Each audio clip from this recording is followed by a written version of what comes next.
Okay, I think we're ready to get started. So welcome to tonight's webinar, Learning to Read with Dyslexia, presented by the Rhode Island Department of Education and RIPIN. RIPIN has been helping Rhode Islanders for over 30 years to navigate healthcare, special education, and healthy aging. We operate in a peer model, meaning when you call us, the person who answers has the personal experience in caring for a loved one with special needs. So a few housekeeping items before we get started. We are recording this presentation for training purposes. If you have questions, there's a Q&A box right at the bottom of your Zoom window where you can type in the questions, and our presenters will answer as many as they can, and we'll take breaks throughout the presentation to check on the questions. And lastly, we ask that when you are asking questions, be sure to leave out any identifying information such as the name of a student or school. So with that, I would like to turn it over to our presenters tonight, Mary Spencer, Haley Cimini, and Emily Klein from Rhode Island Department of Education. And representing RIPIN, we have Deb Belanger. Take it away. Greetings, everyone. My name is Mary Spencer, and I am an education specialist in RIDE's Office of Student, Community, and Academic Supports. We are very excited to be meeting with all of you today, and it is our pleasure to be funding a partnership with RIPIN to help enhance parent and family understanding of the science of reading and evidence-based literacy instruction so you can better support your child or teen at home and in school. This state personnel development grant comes from the United States Department of Education, Office of Special Education Programs. I am the coordinator of this federal grant, so if you would like more information about our related initiatives and partnerships, please let me know. Next slide, please. On this slide, you see our agenda of topics ranging from defining dyslexia to the science of reading, to impacts of structured literacy on students with dyslexia. You will have opportunities to engage in discussion, ask questions, and offer feedback. Now it's time for our esteemed colleague, her presentation. Please welcome Haley Cimini, Education Specialist from RIDE's Office of Instruction, Assessment, and Curriculum. Hi, everyone. Like Mary said, my name is Haley Cimini. I am one of the literacy specialists at RIDE. I'm here tonight to talk to you about dyslexia, structured literacy, and the science of reading. So we're going to get started right off the bat, just checking to see what everyone's background knowledge with dyslexia is. So we call this a FIS to 5. So it's a kind of like temperature check that classroom teachers often use to check in with their students and see how they feel about a topic. So when we think about dyslexia, I want you to think about where you would fall on this range. So a FIST would mean I'm not really familiar with this topic. A 2 or a 3 would mean I'm familiar with the topic, I've heard of it, I know a little bit, have some background knowledge. A 5 would mean I'm an expert on this topic. So again, thinking about dyslexia, if you could show us where you fall on a FIS to 5, that would be great.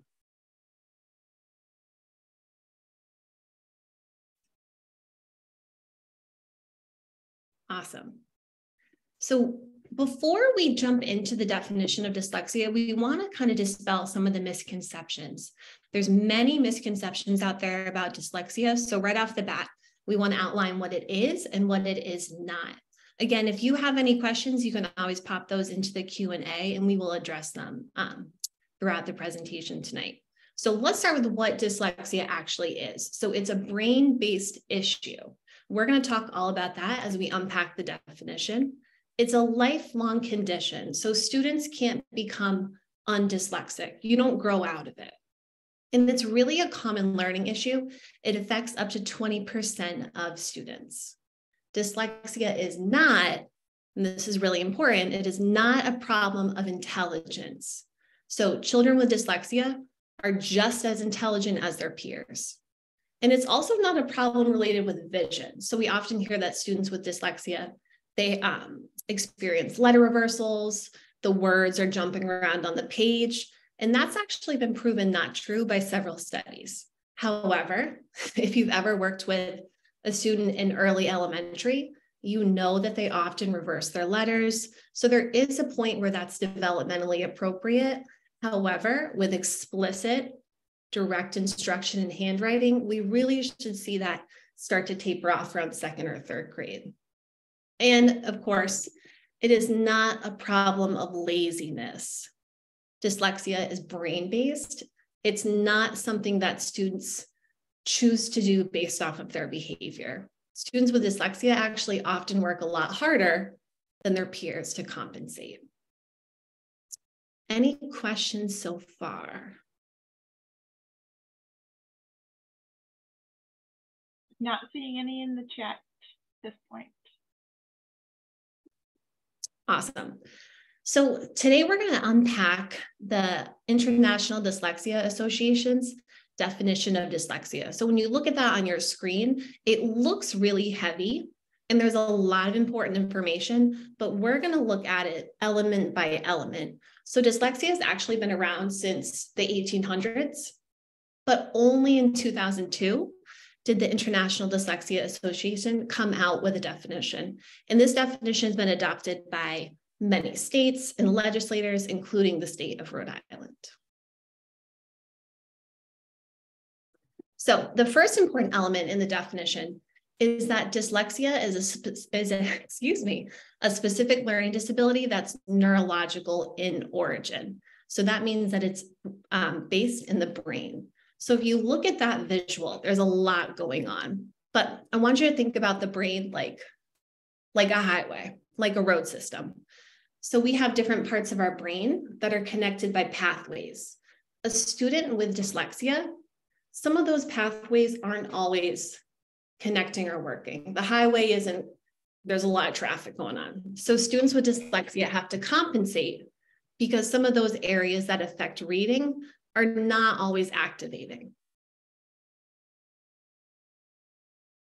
Additionally, dyslexia is characterized by difficulties with accurate or fluent word recognition and by poor spelling and decoding. So this is often what parents see, is that my child really just can't pull the words off the page. Their spelling is just all over the place. So these are the big things that teachers and parents often identify when they're working with students with dyslexia.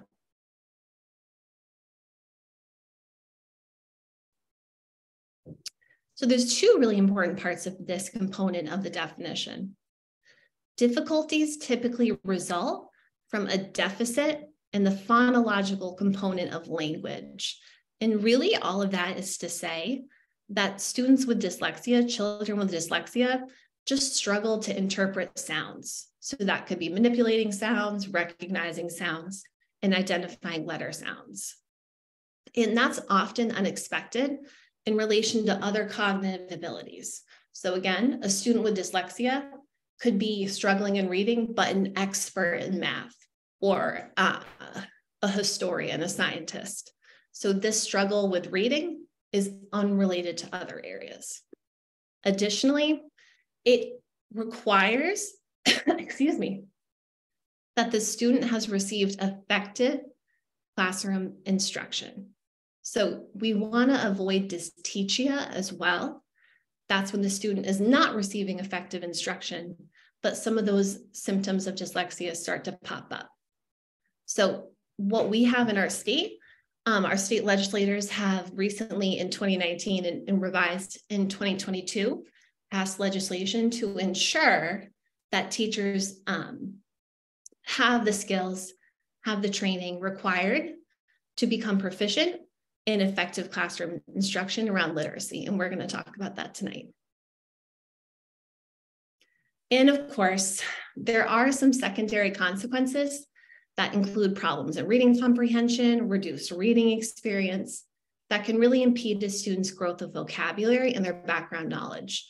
So if I'm a student with dyslexia and my class is reading about the American Revolution, if I can't read the words on the page, I can't get the content knowledge, I can't build my background knowledge, I'm not learning new vocabulary. So really, there's a lot of trickle-down effects from the inability to sound out words, write, and spell. Haley, can I ask you a question before we move on? Yeah. So if we're talking, if we're talking to parents, or this workshop is we're kind of looking at it as very introductory for those families that are starting to think about this, right? Or they've heard the word, or they're starting to see their child, maybe even with behavior problems. One of the things you mentioned a little when you were talking about, the phonetic and the reading part, there are kids out there, students and adults out there, who their auditory skills are so strong that they've learned to compensate. They may even learn to compensate for a really long time because they've got this great memory, because they listen to things. They listen to books on tape. They listen to everything that's going on in the room. So I guess my question to you, without going down a rabbit hole, but what other things might a parent see in their home that starts to give them kind of this thought? Or Mary, maybe you could even jump in, like, is it reading? Because a lot of people don't start with reading. You're so smart. And that's when they get into you're lazy. And parents do this just as much as educators can do this. Although I want to think that's less happening, but what other things that you have seen in your work that they might see? Yeah. So like we said, dyslexia is neurological. So it's brain-based. So a student with dyslexia has been dyslexic likely since birth. We just don't really start to think about it until kindergarten, first grade, second grade, when the expectations for a student to read start to ramp up. And parents often realize, my student really isn't reading the way that their brother or sister was reading at this point. They're not able to connect the letters on the page with the sounds. So if I'm listening to my student, I'm listening to my child read, and it's very laborious, and they are going sound by sound for words that are probably, at this point, we would call them sight words. They can recognize them with automaticity. Right. If you're noticing that that's continuing and continuing, then I would definitely encourage a parent to talk to their child's teacher. You also would see this reflected in their spelling as well. Again, dyslexia is based off of a struggle in manipulating, understanding sounds. So if I'm trying to sound out a word to spell it, you're going to see that the student's spelling is often not reflective of the sounds that we would associate with those letters. There is that. Go ahead. Sorry, go ahead. No, I was just going to say, so it may be not, I'm wondering, because so much of what students have to do is reading, could be math, could be they're even trying to decipher math problems, or reading a menu, or church. There might be things. And I'm thinking, as you're talking about this, there might be a lot of task avoidance associated with this. So it's wonderful if you're reading and you can hear the slowness, and you should be really listening for that, asking that question to that teacher. Well, what are kids this age? What should they be doing? So I have a frame of reference.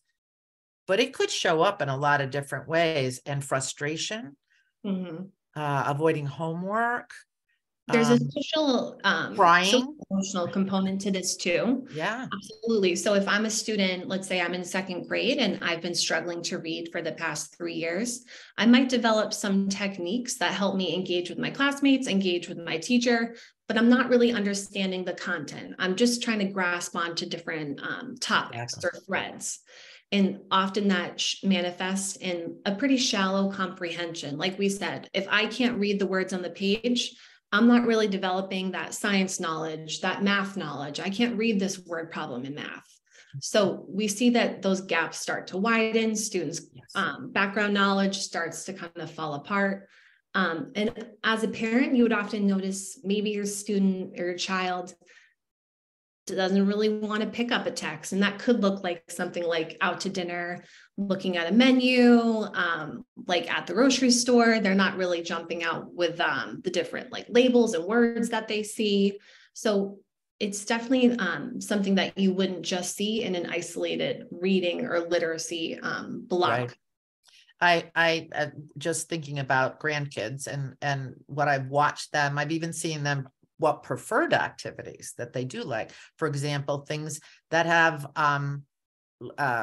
like graphic novels, comic books, things that have pictures associated with that sometimes is much more preferred over, sitting down and reading something without pictures, for example. But anyways, I went off topic. I didn't mean to, but I wanted to kind of, again, grasp what you were sharing with thinking about, okay, if that parent has been contemplating this and they're in the audience tonight, what things they might be looking at. So with that said, this slide that's showing up now is kind of asking the audience, and to put this into the Q&A chat, does this definition, how does it differ from your understanding of dyslexia? Do you have questions that you want to ask about that? And if so, we're going to just take a minute and ask you to put some of those questions in the chat, and then we're going to let Haley answer them. So one question I see is family history important? Absolutely. If you have a history in your family of someone who struggled with language, struggled to read, then you are slightly more likely for your student or your child to also struggle with dyslexia as well. So it does run in families.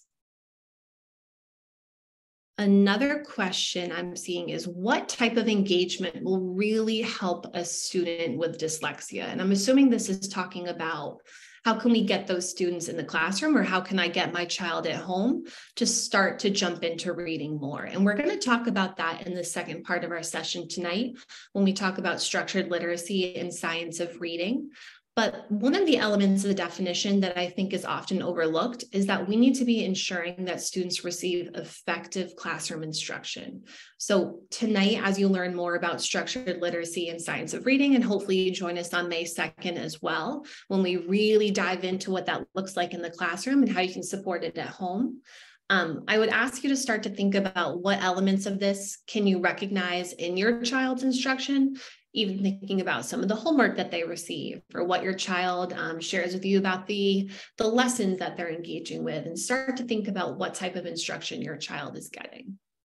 So that's a really great question, and you will hopefully get your answer in the next half of our presentation. And I want to add one more thing that someone just shared, which was exhaustion. When I was asking about what you might see as a parent from your child at home, if you're not sure, that exhaustion, daydreaming, things that I have seen in my children, but that can be another sign of maybe you should be talking more with your teacher. So I'm going to leave it at that. And thank you for that comment. And if you want to get, what do you think, Haley? There's another question in here that seems to be asking about what is RIDE doing to support teachers and supporting students with dyslexia. So again, we're going to cover some of this in the second half of our session tonight. But I alluded to the fact that Rhode Island legislators passed legislation in 2019 ensuring that teachers would receive additional training, professional learning around the science of reading and structured literacy, so that they're able to use their high quality instructional materials that are research-based to reach their students. So we're going to get into that in the second half as well.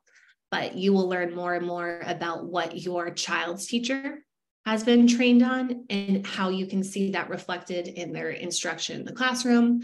Again, thinking about what your child has shared with you about their classroom instruction, again, thinking about their homework, any type of evidence that you can pull from. And you can always ask your child's teacher as well, like, what does it look like during reading? What is my child doing during reading? What kind of text is my student or is my child reading? What strategies can I use at home to support my child that mirror the strategies that you're using in the classroom? So we will jump into that in the second half. And there's one more question, Haley. I don't know if this is something you want to talk about in the second half that just got put in there about teachers have been helping a lot, helping him with reading that so much, but now his writing is behind. And she mentions that text to talk and a scriber has helped, but how can I support him at home to use pen to paper? Is that important? So it sounds like your child's teachers and the team that has been supporting your child at school have done an excellent job identifying supports, modifications, accommodations to ensure that your child is able to access the grade level content, which is really our goal. We want students grappling with grade level content, grade level reading, and grade level writing. And for some students, that's going to look different than others. So for some students, they might need a scribe. For some students, they might want to use speech to text. If you are noticing that your child is struggling putting the pen to paper at home, that's likely because the support that they're getting at school is really effective in helping them produce those ideas and share them.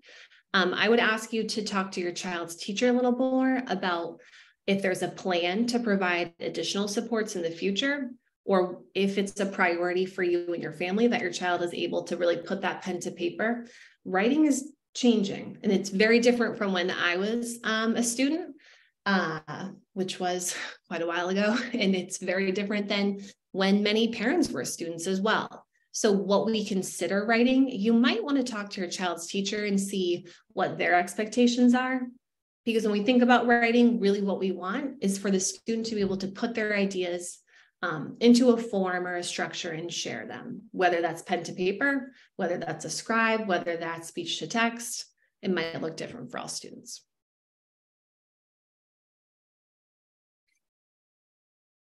Do you want to move on, or do you want to take a couple more questions that are in here? Let's get through the next half, and I think that will. And we'll save these. Yeah. Okay. Sounds good. Help us answer some of those questions. So just like we did before, we're going to do a fist of 5, and this is something that you might be hearing about if you're a little bit more in the education circles. So the science of reading and structured literacy. Just a quick check to see how we're feeling about those topics. Again, a fist would mean I'm not really familiar with these. A 2 or a 3, I'm familiar with it. I've heard of it. I kind of get the gist. A 5 would be I'm an expert on these topics. Keeping in mind that these are buzzwords that we've been hearing about a little bit more recently, especially in those education circles. Okay. So the science of reading and structured literacy. So the science of reading is really a body of research that's been accumulating for decades. It's not new. We've had access to it for a very long time, and it explains how people learn to read, focusing on research-based methods and strategies, focusing on brain-based research. So the science of reading, again, is a large amount of research that we are now really honing in on because we have the strategies, we have the information to support students in learning to read. Now we need to put it into action. Structured literacy is often used in tandem with the science of reading because it's the approach used to teaching literacy that integrates listening, speaking, reading, and writing. When we can do all those things together effectively, it supports all students. And additionally, we want to ensure that instruction is research-based and it's explicit. That means the teacher is clearly articulating their purpose for the lesson, the strategies or methods that they want the students to understand. There's no guesswork. If you start to hear that your student is being asked to guess at a word or look at the picture and give it your best shot, that would be an example of instruction that is not explicit. Structured literacy is also systematic. So when we look at those bricks, we see that we start with the foundation and we build up. So when we have systematic instruction, we're starting with that simplest block, the simplest skill, the simplest concept or topic. And then we're going to start building up on that, increasing complexity as students show mastery. And finally, structured literacy instruction is diagnostic. Your child's teacher should be using assessment data to really hone in on what your child needs to know in order to help them succeed. Why does this matter for students with dyslexia? When we look at this visual, we see a lot of the areas that students with dyslexia struggle with. So I'll give you a second to look through. And maybe some of those areas might jump out at you as things that you may have noticed with your students, with your child.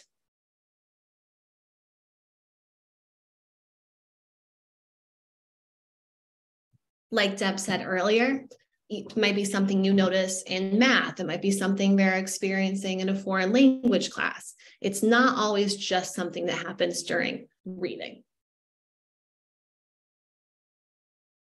So structured literacy in the science of reading, that explicit systematic instruction is going to support students with dyslexia in a variety of different ways. So for example, when we think about decoding is really the fancy way of saying sounding out words. If my student, if my child, and if their teacher has knowledge in the science of reading, they're going to be taught explicitly what the letter or what sound each letter makes with increasing complexity. It's not going to be a letter of the day scenario. That's the way that many of us were taught to read. Today's the B day. Next week, we'll do letter C.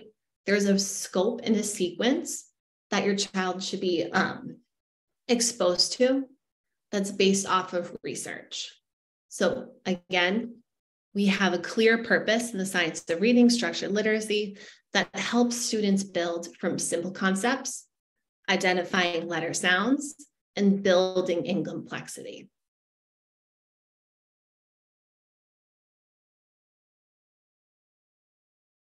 We love this visual at RIDE. We pull it in often. So this is from Nancy Young, a literacy researcher. She pulled this data together, and I think it really articulates why so many students are advantaged by structured literacy. And so when you start at the top, you see only 5% of students are those natural readers. They can just read. No instruction necessary, minimal instruction is necessary. It just seems effortless. And 5% is not a lot. As we move down, 35% of students, reading is not easy, but it makes sense. With some instruction, then they're able to usually pick it up. When we look towards the bottom, 40 to 50% of students require that explicit, systematic, and sequential instruction. So they require this in order to be proficient readers. And then there's that 10 to 15% of students for who learning to read requires the explicit, systematic, sequential, diagnostic instruction with many repetitions. And again, that's why we want to ensure that our teachers are trained in the science of reading and structured literacy, so those repetitions matter.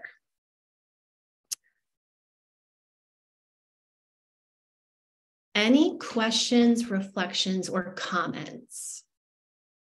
Yeah, I just wanted to make a quick mention of some of the professional development that we're supporting in the state. I am seeing a couple other questions that did come in. I did notice this is the first time I've been in this format of Zoom. So when you type the answer, the question goes away and you've got to click on a different tab to look at the answer. So I wanted to mention that to the other panelists if you're looking for one that you thought was there. So one of the things that the State Personnel Development Grant is doing, actually across the country, there are many state personnel development grants. We use an acronym, we say SPDIG for short. And many states right now have similar legislation to the one that we have in Rhode Island, the Right to Read Act. And the main portion of the dollars that we receive go into training teachers and educator preparation program faculty members and teacher candidates. Those are the students that we have in our ed prep programs, pre-service teachers. And what we specifically decided to do in our SPDIG grant was to allot funding not only for elementary teachers, but also middle and high school teachers, specifically reading specialists and special education teachers. So we have an application we're about to release for a cohort, a couple of cohorts to enhance expand their knowledge in structured literacy and the science of reading. And one cohort will have the experience of engaging in a very structured practicum with this professional development provider. And that's important because we all know, no matter what fields all of you are in, we know that really to come to learn something, it is much more powerful if we have somebody there to help us in that learning experience. We're also providing professional development to early learning providers and preschool educators and speech language pathologists and school psychologists. We're about to work with one of our nationally renowned reading researchers, Dr. Timothy Odegaard, in a professional development series in May, where we're going to be working with all of our not all, but a group of special education directors in Rhode Island. So we're very excited about that. They're going to be bringing their school psychologists and their speech and language pathologists to these 4 live sessions with Dr. Odegaard. So really excited about that. So I just wanted to mention those things. And if anyone would like to talk more about what we're doing, I'm happy to provide a lot more detail. Let me know, email me. Thanks, Mary. Prior to coming to RIDE, I worked in the classroom at the elementary level as well.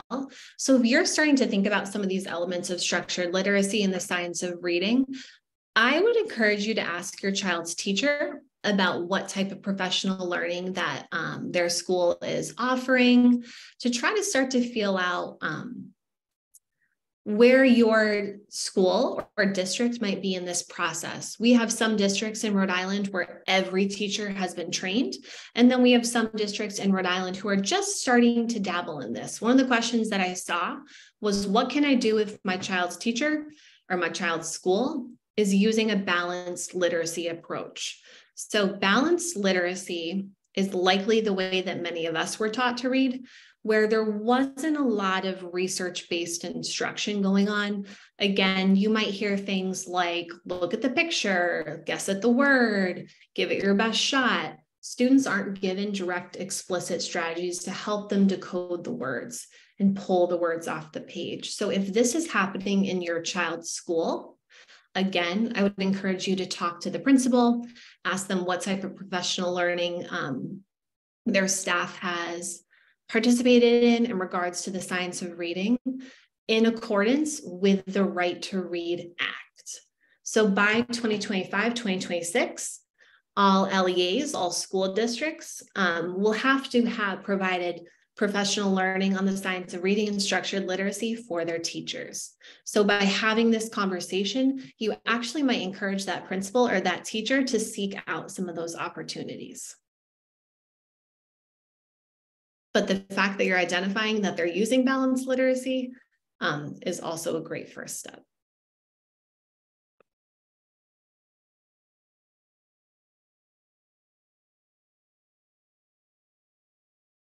Haley, one of the questions that is in here right now asks, what if districts are saying they're using balanced literacy?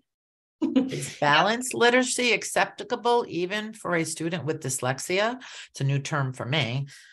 Yeah. So again, if you are hearing that your child's district is using balanced literacy, we would definitely encourage you to start that conversation with the district, with the school, with the principal, and start to ask about what they're going to do to support their teachers and becoming proficient in the science of reading and structured literacy, as we saw, whoops, wrong way. A majority of students, that structured literacy approach is essential for them to learn how to read. So we have the research to prove this.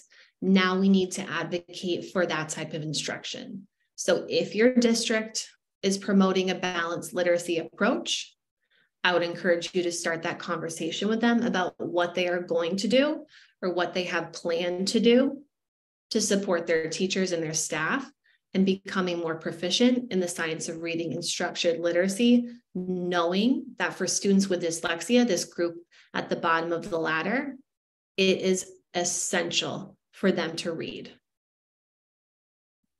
That was a great piece of advice, I think.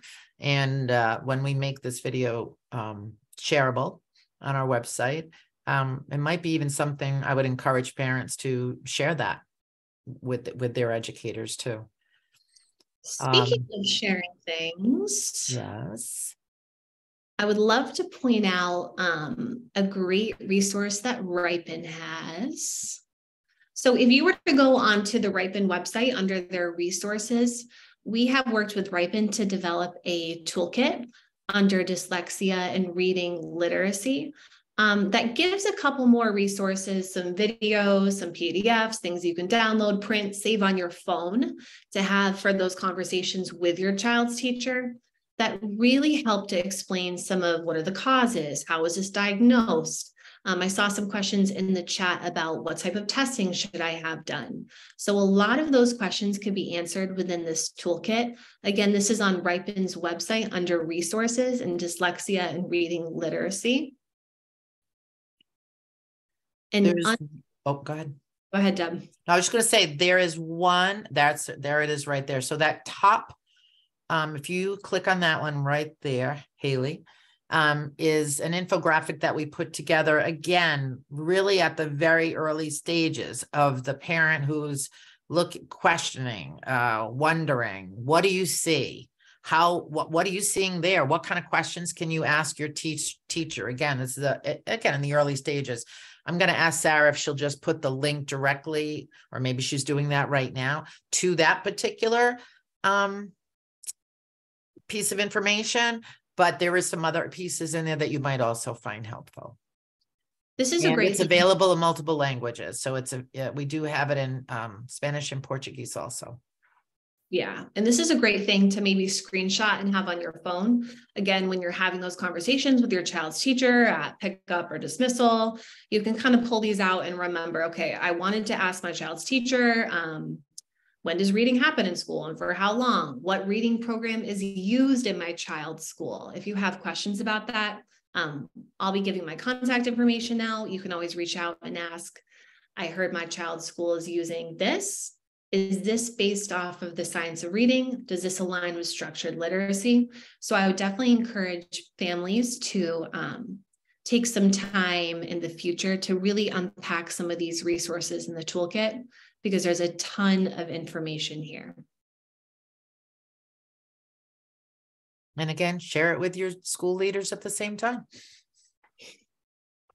Is now the time, Haley, for you to share the Padlet? Yep. So if you want to take a minute and whip out your phone, if you were to scan the QR code, we've created a Padlet. A Padlet is a virtual clipboard kind of, where you can combine resources from a variety of different sources. So I'll give everyone a minute if they want to grab that link. I'll also put the link in the chat as well.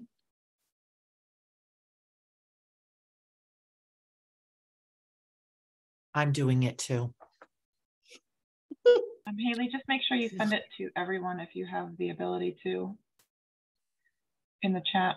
Oh, that's a great point. I do not have the availability. Okay, well, it says to hosts and panelists. Yes, I have the ability to send to everyone. I will drop it in there. Thank you, Sarah. That's great. Okay. So Sarah's going to send that link out. When you open up the Padlet, you are going to see we included resources from a lot of our local agencies, such as RIPIN, RIDE, and then of course, we wanted to include resources from the International Dyslexia Association, IDA. They are like the gold star for resources around dyslexia. There's a handbook about what every family should know, really clear, dynamic infographics and visuals around structured literacy, as well as a link to our Northern New England chapter of IDA, in case you want to reach out and get involved. But through the Padlet, we've also included some additional resources from the Reading League. They are a great advocate for the science of reading nationally, and they've provided resources for families to support their child at home through things like, what type of books can I get my student or my child that are decodable, so they follow the code, and are enjoyable for students. So we have different links for different age groups as well. So there's some books for adolescents. Let's see, at the bottom. And then some tips for parents. So as you are reading with your child and they are struggling with a word, there are some tips and strategies that you can use to ensure that your child is not guessing and they are using the strategies that they've been taught when they're trying to sound out those words. So this Padlet, again, will be a great thing to save to your computer, save on your phone, just something to explore if this content is interesting and something that you want to delve into.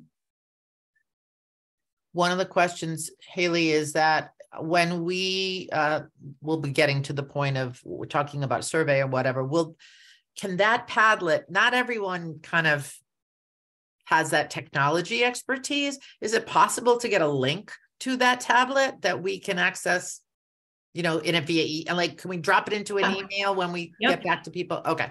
So totally. Sarah, Haley. I got it. I got it. So I just answered that question from Sarah and just said that we would be sending a follow-up email with all of the resources that were referenced. Okay.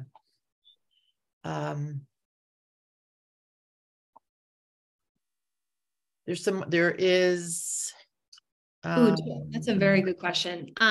Sorry, one additional question that popped up is asking about reaching out to our state's library system. Yeah, to good help question. Parents, and that's that is a very great point. To help parents know what text and what books are appropriate at their local library. This is something that has been in the works. Again, on that Padlet, you'll see a list of texts that are suggested based off of topic too. We know that our children like to read when they're reading about things they care about. So if your child loves to learn about the ocean, there's a variety of texts that are decodable, that are on the grade level they're on their grade level. And they align to the structured literacy practices of explicit code-based. So we are working on providing resources that align with the library. So they'll be able to point you in those directions as well. But on the Padlet, there are lists of books that you can search for at your local library.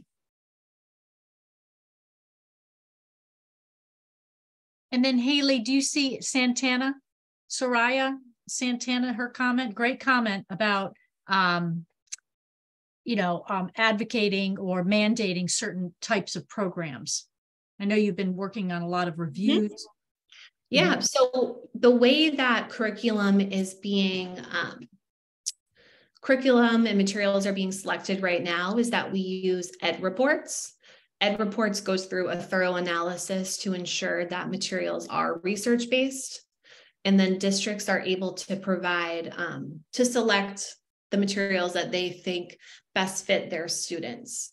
We know that not every, what we consider green, so green means they met the criteria, not every green set of materials is right for every student.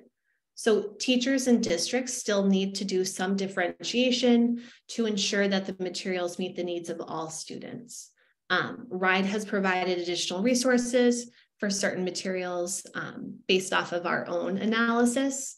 Toolkits are in the process as well to ensure that all materials come with strong foundational skills. So foundational skills being the skills that we need students to really master in kindergarten to second grade to help them become proficient readers.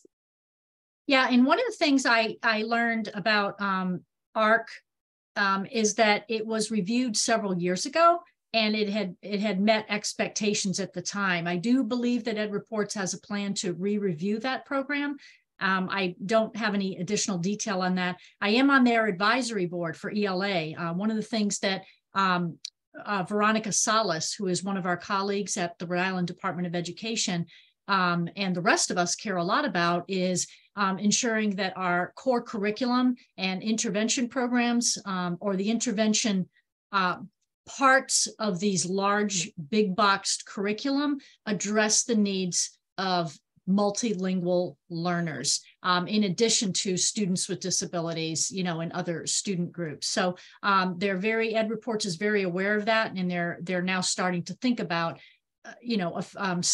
seeking out programs to review for multilingual learners.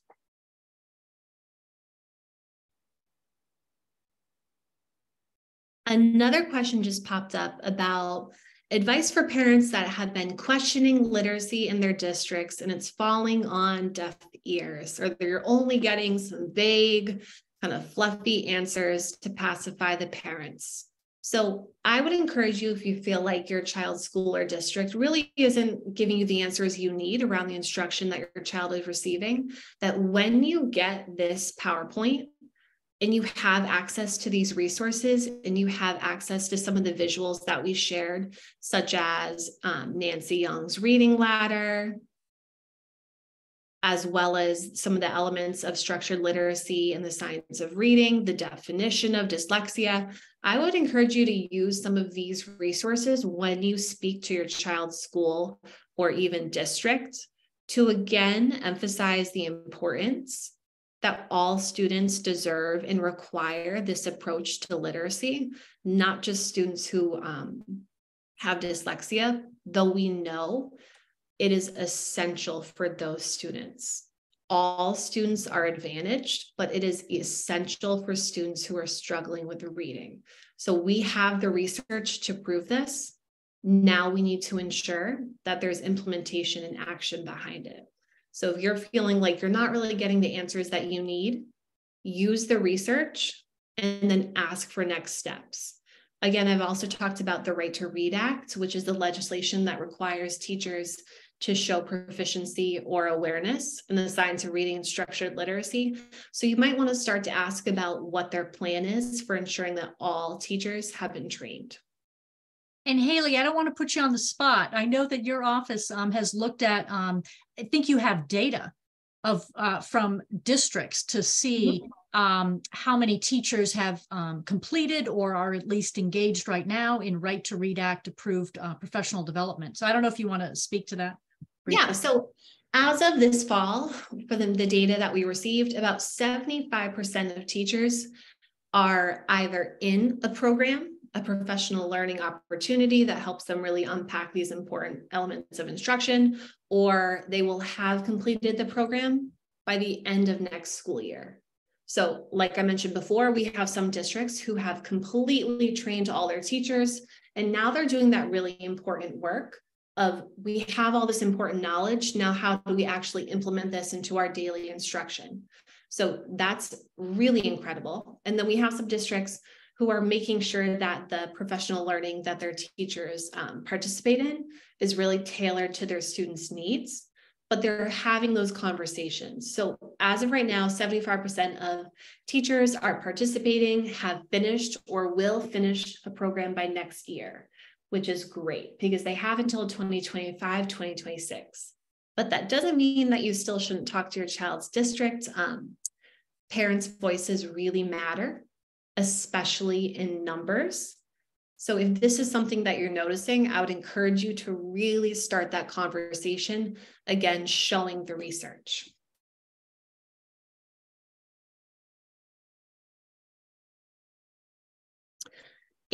I'm going to add one more link. I was just going to say, Haley, while you were talking, I asked Sarah to put in the Rhode Island Right to Read Act. It's an FAQ.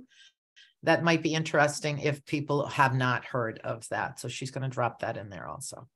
Absolutely. So did you send it to me? My apologies. Did I just send it to you? I think I did. Sarah. Nope, I sent it to Mary. That wasn't helpful. Got it. Oh, let's try that again. There you go. Go ahead, Haley. Sorry about that. Didn't mean to. No worries. So We hope that you're able to join us in our next session on May 2nd from 6 to 7, where we're really going to delve into more about structured literacy in the classroom. So you'll be able to identify look-fors aligned to effective literacy instruction. And then a lot of the questions that we've gotten tonight will be revisited in our next session. So what if my child's classroom is not aligned to the science of reading and structured literacy, as many people have asked? What if my child's district is still using balanced literacy? And then how to talk to your child's teacher about your child's literacy needs, which is so important. And then we're also going to focus a little bit on how can you support structured literacy at home. We have resources, activities that you can easily build into your daily routines. So hopefully you are able to join us in our next session. That's May 2nd from 6 to 7. I just popped the registration for that in the chat as well. Perfect.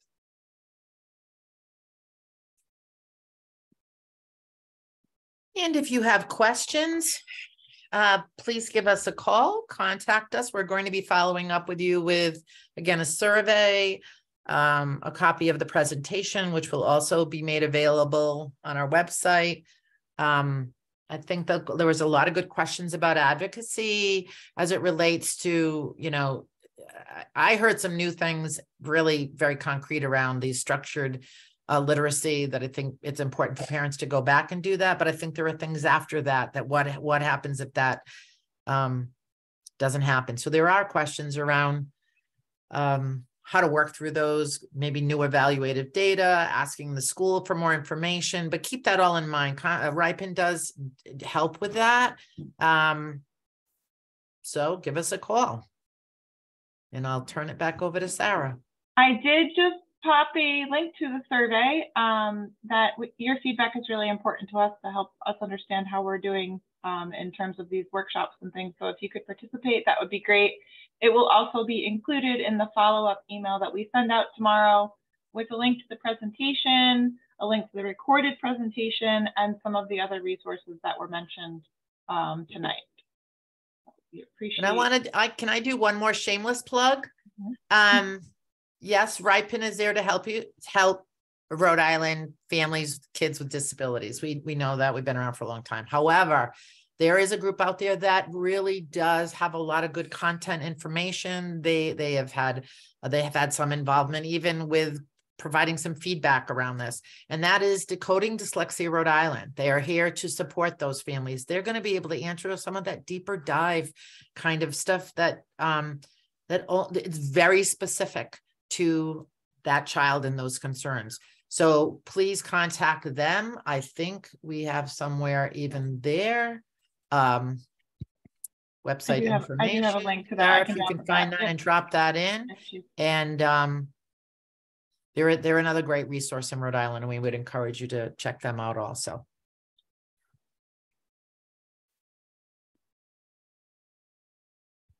Okay, with that, if there are no other questions, I think we are good to go. Thank you to our presenters, and thank you to all of our participants tonight. Thanks to everyone that stayed on. Yeah. Appreciate it. Yeah. Super.